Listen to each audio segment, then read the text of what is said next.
Mutabani wa Chameleone muyite Abba Makasi agudde mu bintu. Munnange omukyala Juliet Zawedde wuuno ategese concert esayidi eno mu America kw'osatte ne mwana mulenzi Weasel Bushoke okuva wali Tanzania tuli eno ate nga munnange Palaso ali mukakasa oluyimba bagezi bokka esayidi eno. Kati munnange ngenda kubeera nga nkutandisa n'obubaka obuli mu kutwedinga ennyo era nga ntandise wali ne Abba Makasi. Munnange Abba Makasi engeri gyaguddemu mu bintu kitya kikino nno kakati esayidi eno era nga omukyala munnange Juliet Zawedde wuuno avuddeyo n'ategeeza wali mu post gy'akoze era nga ategeezezza nti nno mwana mulenzi Abba Makasi kw'osaate ne Bushoke okuva wali Tanzania kw'osaate ne Weasel munnange bategese wali show egenda okubeera wali ku Didi Hoka Lounge munnange nga show eno bagituumye wali Phoenix Concert era nga egenda kubeera wali mu United States. Muganda wange gwe alaba Jaminat Yugi omukyala omugagga nkugambye Juliet Zawedde ya confirmize wali era nga bolaba awo tino I'll be there, come party with me friends. Ku post eyo gyakoze wali kakati mwana mulenzi ono Abba Makasi agudde atya mu bintu.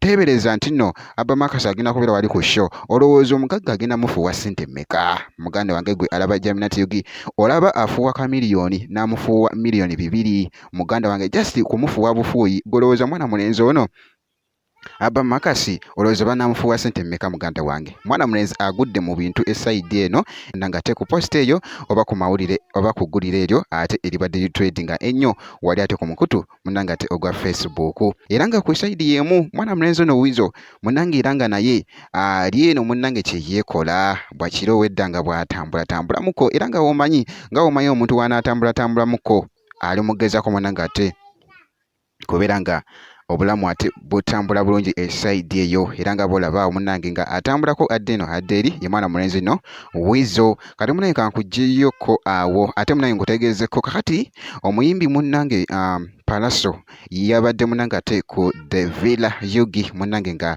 ali mu kuperformingako oba nga ali bakubamuko ate wali ku luyimba lwe munnange bagezi bokka olukyatredinga ennyo ennaku zino munnange oluyimba lwa Palaso era nga bulaba mu katambi kano bwe kiti.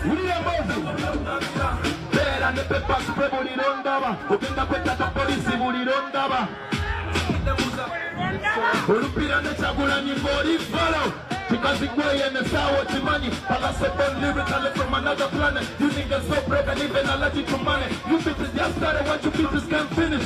Alemera mukubo ngo puke kubo. Pula gaya muklebo punga mudomo. Unerusia ya.